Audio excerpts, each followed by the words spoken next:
It's another beautiful Friday at Sped Every Day. I am so excited to be here today.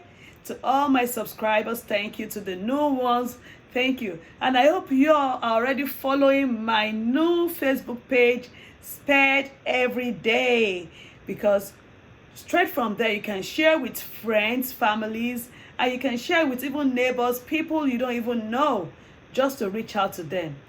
I always tell you, you never know who needs this information. So as good citizens, let us help the community. Let us help our society. Let us help our country to be a better and safer place for our individuals with exceptionalities or special needs. And always remember that these individuals did not choose to have special needs, but yes, they have it, and it is our responsibilities as good citizens to help them reach their highest potential, to eliminate discrimination, to include them in all that we do. And yes, they can be included, but it takes a warm heart, a kind heart to get this done. And that is why we have Sped Every Day, and all of you here at Sped Every Day to make the world a safer place.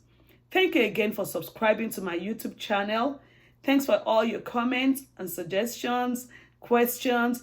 Thanks for keeping me on my toes every time. I always enjoy it. And that's why it's called Sped Every Day. That's what I do every day. So what are we going to be talking about today? Yay! Yes, I asked a question at the last video, last Friday. And the question was, can individuals with special needs learn to read?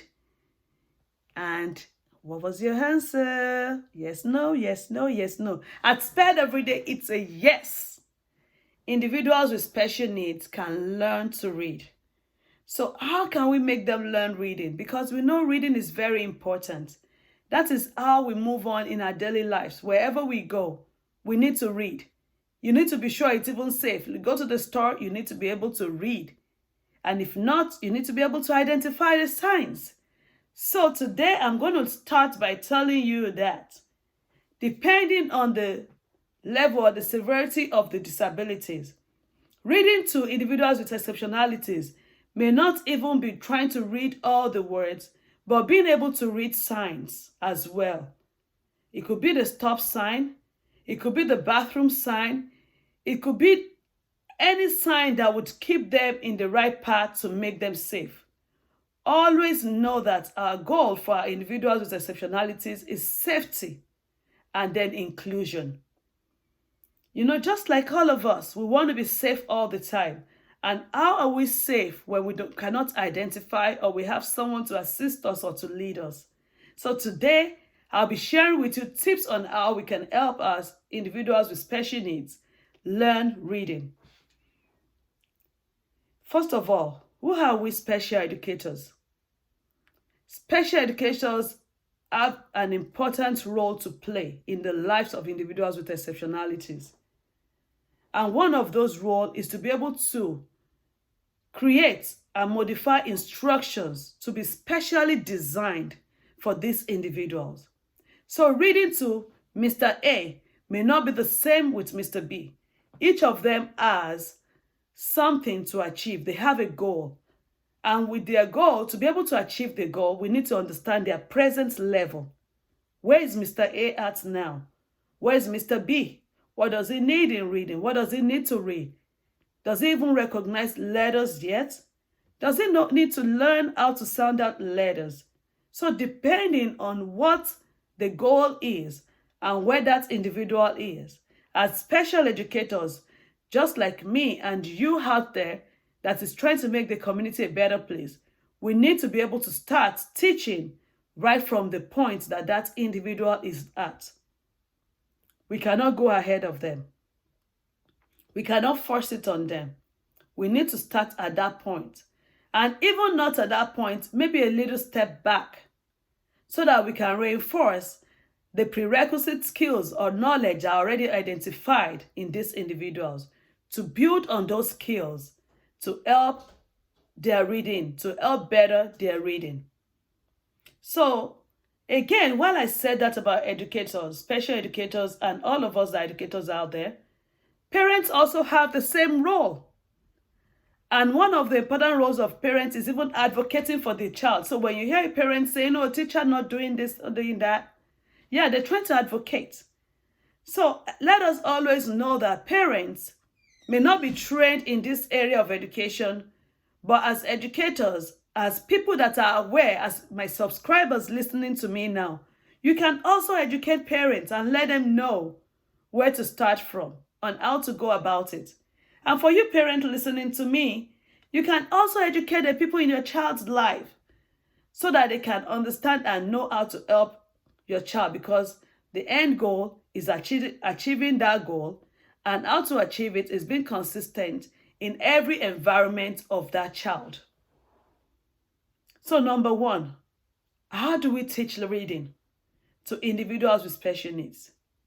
We need to understand that letters, they all have sounds. We need to start from sounding out those letters. We need to teach how to sound out letters. While we're teaching to sound out letters, we need to show and let them follow our lips, our mouth, the shape that it brings out when we sound the letters. O, O, O. B, B, B, S, S, S, B, B, B, A, A. You know, we need to do a lot of that so that when they see you open your mouth and you're like, ah, they know the sound that is coming. So you're showing the letter to them and you're showing the sound.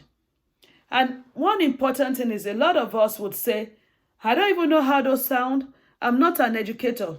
Check it out on YouTube. On YouTube, I'm going to be able to put with this post some videos that you can watch and click on that will sound letters out for you, that would help you with your child, so that even if you are not able to sound out for them at home or even at school, you can play those videos to them just like they're watching their cartoons. Remember, consistently listening to something helps put it in your subconscious, and they can carry on from there. Okay. Now, when you're teaching reading, you need to stick to reading. A lot of us want them to read and write as well. Let reading comes first. When they're able to identify and know what they're reading or seeing, it helps with writing. So part of the ways, or one of the ways you can, create more time on reading and trying to step down on writing is by using flashcards. What do you want this child to know? You want them to be able to sound letters together. You want the child to be able to look at the word and recognize the word. So how do? We can cut out letters if we're still on the letter part. If we're on the sight words, we can cut out flashcards. All you need to do is to write those words on a piece of cardboard paper and cut them out. Some even use magnetic holders to hold those words on their refrigerator or in an area in the house where the child can always go back and visualize. So let's say we're teaching the A sound. I already have it cut out. So now that A sound with the letter A with the shape of the mouth can be posted somewhere in the child's room. So when this child is dressing up, when this child is trying to eat, when this child is playing, he sees it somewhere in the house. And while you're looking at it as well, even when it is not the lesson time, you can keep saying it, A, ah, A, ah, so that this child can always look at it and understand that this wallpaper or this cutout or this flashcard is not just on the refrigerator, but it is there for me to go to every time I want to say my letters and say it. You can even use it in your meals. The child is eating. You have fruit, you have vegetables, you have your carbohydrates, you have your protein in the food. They're spelled with letters. So we can use those as well. Before you, what are you eating? Apple? Ah, apple. So you want to do things that your child is able to look at letters and make a meaning out of the letter. Because for children, especially our children with learning disability, intellectual disabilities or learning disabilities, they tend not to be able to link the things they see with the letters because they just don't know. So in order for them to know, we need to be able to use pictures, real life things, the real life scenarios, what they see every day, and associate them with our letters. So when they see the letter A, the letter B, the letter C, they know B is for ball. So that when they see a ball, they can sound out the word B and also link it to the letter B. So I'm going to be doing a video later on at Sped Every Day, teaching you how to, you can cut out these letters, pictures, and all that and paste it somewhere. And again, when you're teaching the letter, stick to a letter at a time. Don't rush. Teach all the concepts that comes with that letter at a time. Let a child know about that letter before you jump to the next letter. I just thought to put that in. So another tip is you have to be consistent in practice. If you are talking about the letter B now, I already said B is for ball. Of course, we want to move from B, ball, to B, book, so that your child would know that B has varieties of words that started with it. And this comes with practice. So today we can just be looking at things around the house in the classroom that starts with the letter B. So that even when your child is non-verbal, but they can sound out B, B, you know also that the child is trying to say something that starts with B, and you can, quickly figure it out within the room. So let's say you get into a room now, or you enter a house now, and you hear your non-verbal child saying B, B, B, B, B. At that point, your child is trying to get your attention to something that starts with B, because remember, you've learned the sound of B. Whether it's something that the child is scared of or the child wants to get, at least you have that particular time to be able to, like, the child has already helped you to, It has helped you to narrow down what you're looking for, than you coming into a room and is not making a sound or crying or doing that. So then you can use that time to quickly look around to be able to help your child. Of course, not every child may be able to say those words. Not every child may be able to sound those letters. We can also use our observation skills by monitoring the way our child reacts when we call these letters. When I say the letter B, what do I see in my child's eyes? What are the gestures? How did my child react? When I say A for apple, did he get it? We can also use those. The children with special needs all have these different, levels or severity of their condition. So we want to be able to understand which way do I understand my child? How do I understand my child? So that will give us, again, what and how we need to let that child learn. Audiobooks. Audiobooks, reading out loud. We can make use of audiobooks a lot of time. Audiobooks helps with pronunciation. So that when your child listens to those, it's, you want them to build subconsciously that somebody is saying something, and what is saying is print. It's the things that are printed out. If you have the printed book in front of you. But if it is just the audio, you need to be able to sit your child down and, let us listen to the book. This book is about this. Let's listen. But one thing is, in your choice of audiobook, make sure you stick to the reading level of your child. if your child is at the beginner's level, you want to stick to books that are just one worded. Maybe the first page says A, the second one says dog, the third one barked, so that your child can proceed or can grow. You can monitor that progress from that one worded per page book to a sentence, or 3 worded per page book to a sentence, and it keeps growing like that. You don't want to overwhelm a beginner learner or reader with a lot of words. Even as adults that are helping these kids, we're going to get confused and frustrated if you have to put all that in at a time. So again, audiobooks help because they can be able to associate words and sound that they are learning to sentences, to stories that they hear, to how people talk. Now, while you're using audiobooks, you can also use the read aloud. Why I enjoy read aloud is because it gives me and my child the opportunity to communicate. It gives me the opportunity to learn, to see how my child is going to want to sound words like me. So if you're reading aloud to your child, you want them to also repeat after you. You can start with maybe the first time you read all through. The second time when I read, you say what I read. You repeat after me. So this repetition it helps build confidence in reading.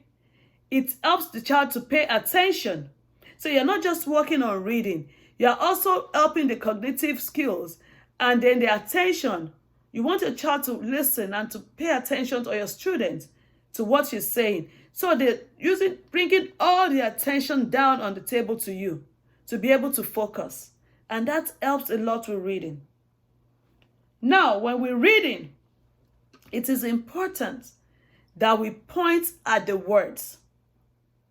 So make sure, even if it's a read aloud, or it's an all group reading, or one-on-one, make sure if you don't have 2 copies of the book, make sure you have the book right where your child can see and touch along with you, so that they can put a link between the words and what you're saying, so that they can actually understand that what you're saying or repeating is what is in the book. You're not making them up. This is how this sound. This is how this sound. Words are supposed to be spoken out. When I see them in print, I need to say it out. That helps a lot. So make sure you touch while you're reading and then let them repeat after you. Be sure not to rush while you're reading. Be sure to select books that also have pictures. Pictures help us a lot when we are learning to read and we're teaching reading. For example, I have a book. The first page I open, I see a picture of a football or a ball or a dog, a watch. Definitely, the child may even know that's a watch. But if he sees the letter watch, the spelling on another paper, he may not be able to link it. So when a child is learning to read, we want to put the picture by the words. We want to use books that would describe what we're reading so that the child can link those images and the words together. Another thing is that while you're reading, you need to also build fluency. You don't want to teach a child to read now and you just keep going. You need to ensure that you emphasize on when to pause, when to stop, the exclamation, so that a child is learning all these things together because they all come together. So you want your child to understand, to be able to learn fluency in reading as well. And then, while teaching this fluency, you are ensuring that you're using academic language. A lot of us are saying, the things the way parents might have taught us or, what to learn. But we understand that academic language is acceptable everywhere. And so that when the child comes to a school or goes to a school, starts school, or with another cousin or in another environment, this child heard the word period. This child heard the word comma, exclamation, saw your reaction, the way you sounded it out. So it's the same across board. So ensure that even as parents or as caregivers trying to teach a child to read, if you are not sure of the appropriate academic language to use, please find out. Do your research so that you can make sure that this child is on track and will be able to function in whatever environment that he finds himself or she finds herself. Another thing is you need to be able to build sight words slowly. There are high frequency words that we see day to day. There are low frequency words. There are words we see. There are common words. There are sight words according to grade level. And they all these, like I always tell you, Google sight words for beginners, sight words for first grade, sight words for second grade, sight words for kindergarten. So we have sight words.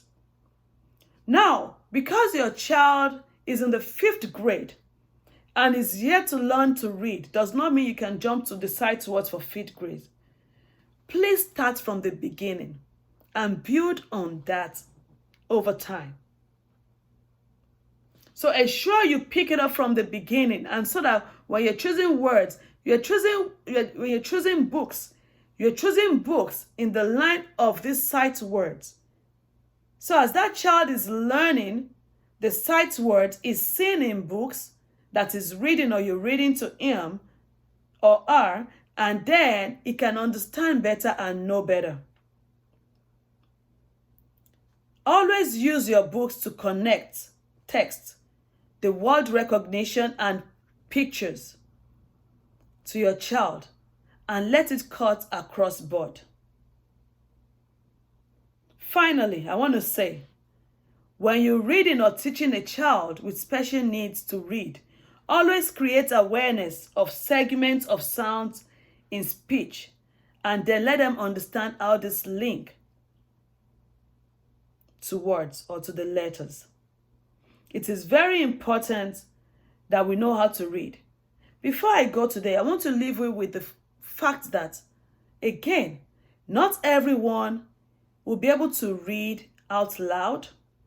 There are some conditions that may not allow your child to speak out and read, but you still want to teach that reading, because whether we know it or not, they can still learn. And when they look at it, they will be able to point. So for example, my child have put the word ball with a picture, and we've learnt about it, but my child is non-verbal. If you go somewhere and it says BALL, I'm telling you, if that child wants a ball, he's going to point at it.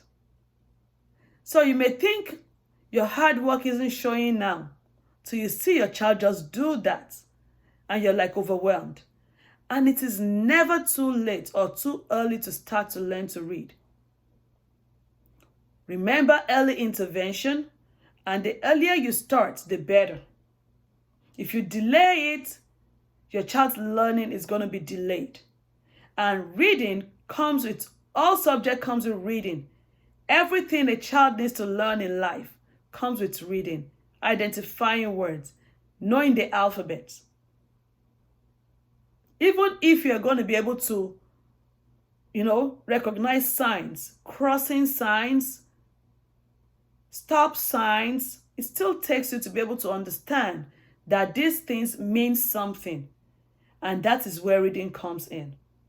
Reading doesn't have to be outspoken or spoken out. It's a thing of the mind. And whatever way we want our child to learn, and the best way possible that our child can learn, is the best way we should give it to that child. I want to encourage you all today. Try one thing with your child, with reading. Check out more ways you can help your child with reading, because it is so important. And I can assure you, I'm going to do more sessions on this, and I'm going to be able to embed different websites that you can go to that would assist your child in reading. It's your girl again, Bola Tito Fatoki. Thank you for all you do at SPED every day. Thank you for sharing my videos. Thank you for reaching out to those that I do not even know so that we can spread the word all over. And somebody, just one person that needs this information will be able to get it. Thanks again. See you next Friday. Your girl, Bolatito at SPED every day. Remember, click on the notification bell so that you can be the first person to watch the next video. God bless you. Have a wonderful and blessed weekend. Bye.